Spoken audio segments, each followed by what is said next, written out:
Hello everyone, Circeon here. How are you all doing today? Welcome to episode 13 of my 100% playthrough of Dragon Quest XI. In the last episode, we personally introduced Crystalinda to our Platinum Power Sword. In today's episode, we'll be cataloging the monsters of Erdrea's Islands, Arboreal Highlands, and the first forest into our bestiary, nicking all the notable goodies we come across along the way, and completing all the non-Tockle related side quests we've yet to come across. With all that out of the way, let our adventure continue. Our first order of business upon loading up our save is plundering the valuables of the now dethroned Sniflheim, which include 3 chests containing 3,000 gold coins, our 35th mini medal, and a royal ruby. We can then grab a recipe book from a bookshelf within the inn before speaking to this lovely lady who agrees to give us a puff puff down by the docks. After that, we're free to enter the castle where we're able to find a nobleman's knife within a dresser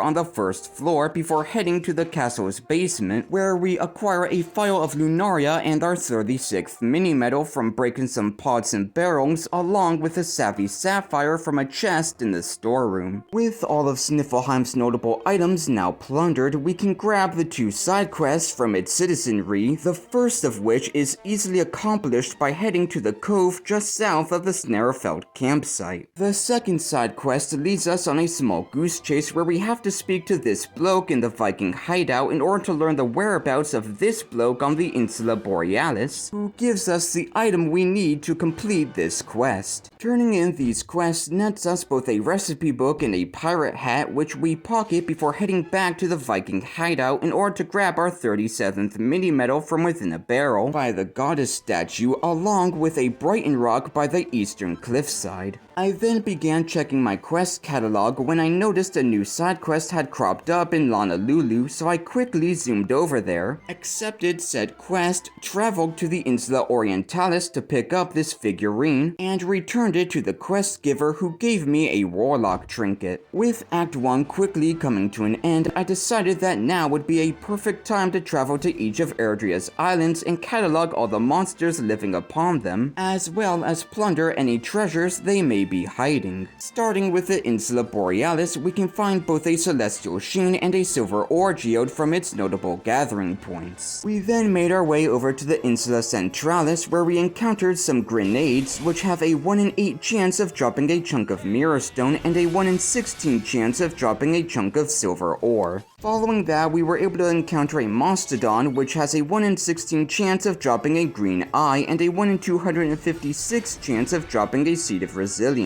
I then grabbed this island's only notable collectible, a cherry blossom petal, before opening its 2 chests, which contained both our 38th mini medal and a file of Sainted Soma. Following that, I made my way over to the Insula Orientalis, where I broke a pot containing our 39th mini medal before opening a chest just northeast of said pot, which contained a slime crown. The next island we disembarked at was the Insula Incognita, where we encountered a Cyclops, which has a 1 in 32 chance of dropping a blue eye and a 1 in 64 chance of dropping a hairy vest. I then grabbed both the Yggdrasil leaf and chest containing a recipe book before traveling to the Insula Occidentalis, where I quickly encountered a Jowler, which has a 1 in 16 chance of dropping a magic beast horn and a 1 in 32 chance of dropping a spellbound bow. After that, I grabbed my 40th mini medal from a pot outside the shack before opening the chest behind the magic door, which contained a falcon blade. The final island we disembarked at was the Insula Algarum, where we found both this threshable crop and a chest containing a Lucida shard. With the monsters and treasures of Erdrea's Islands now cataloged, we were free to progress towards the Arboreal Highlands for this episode's second registration spree. The first new monster we wound up coming across was a Whirly Girly, which has a 1 in 128 chance of dropping a Hermes hat and a 1 in 256 chance of dropping a Pretty Betsy. We then encountered some Ronnie exoskeletons, which have a 1 in 32 chance of dropping a chunk of platinum ore and a 1 in 64 chance of dropping a royal ruby. Following that, I made my way into Arboria proper, where I decided to postpone my typical pillaging spree until after I had cataloged the Highlands monsters and treasures. However, I was stumped as to why Benedictus kept telling me I hadn't acquired all 6 McGuff orbs until I embarrassingly realized that I forgot to grab the purple McGuff orb from the tomb in Zwardrust. Whilst there, I also grabbed the recipe book and enchanted stone from the other 2 chests in the room, along with this choker, which may or may not be important for later. Following that, we had to listen to a riveting history lesson from Benedictus before being allowed further into the Highlands, where we encountered a goo bonds, which has a 1 in 16 chance of dropping some toad oil and a 1 in 64 chance of dropping a royal ruby. We then encountered some blood bonnets shortly afterwards, which have a 1 in 16 chance of dropping some snakeskin and a 1 in 64 chance of dropping a savvy sapphire. The final new monster we're able to come across is an ethereal serpent, which has a 1 in 8 chance of dropping a dragon scale and a 1 in 128 chance of dropping a dragon horn. With all the monsters of the Arboreal Highlands now cataloged in our bestiary, we can turn our attention towards scouting out its notable goodies. Said goodies include a chest containing our 41st mini-medal in the pre-Arboria section, along with a platinum ore geode and 2 more chests containing our 42nd mini-medal and a magic circle in the post-Arboria section. Following that, I made my way back into Arboria to pillage all the nicks and bobs of its citizenry, which included a phial of elven elixir along with 4 chests containing our 43rd mini-medal, a phial of sainted soma, a supplicant trinket, and an urn of saint's ashes. I then accepted the 2 side quests found around the village with wildly different vibes before making my way into the first forest to both complete said quests, along with this episode's 3rd and final registration spree. The first new monster we wind up stumbling upon is a pine needler, which has a 1 in 16 chance of dropping some lamb's wool and a 1 in 256 chance of dropping a Yggdrasil leaf. We then managed to encounter some fruity succubats, which have a 1 in 32 chance of dropping a spellbound bow and a 1 in 128 chance of dropping a set of infernales. Following that, we wind up encountering an infanticore, which has a 1 in 16 chance of dropping an enchanted stone and a 1 in 256 chance of dropping a skull ring. Heading deeper into the forest, we're able to find some stump champs, which have a 1 in 16 chance of dropping a spellbound bow and a 1 in 256 chance of dropping a Yggdrasil leaf. We then stumble upon a nest of sprite bulbs, which have a 1 in 32 chance of dropping a sprig of superior medicine and a 1 in 256 chance of dropping a restorative. Along with said sprite bulbs, we have a chance of encountering a white bulb, which has a 100% chance of dropping a perfect panacea and a 1 in 8 chance of dropping an additional skull ring. The penultimate monster we wind up facing is a blue dragon, which has a 1 in 8 chance of dropping some dragon hide and a 1 in 128 chance of dropping a dragon tail whip.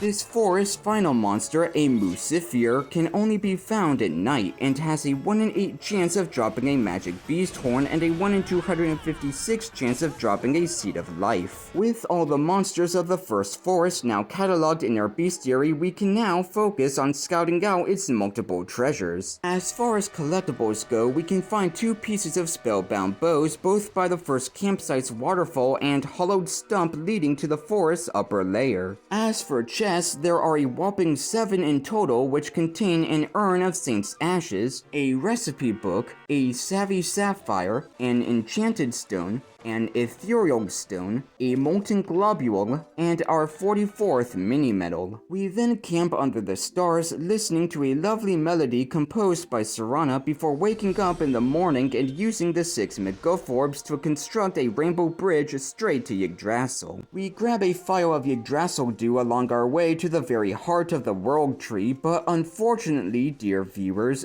this is where we'll need to stop for now. At least that's what I would say if I forgot to grab this red kale and turn in my side quest, netting us both a healer trinket and a butterfly baton. Our ending stats for today's video are 193 monsters cataloged in our bestiary, 84 accolades achieved, which I'll show here for those of you interested, and an itemary that slowly expands with each passing episode. If you made it to this point in the video, then thank you so much for watching. Take care, and have a great rest of your day.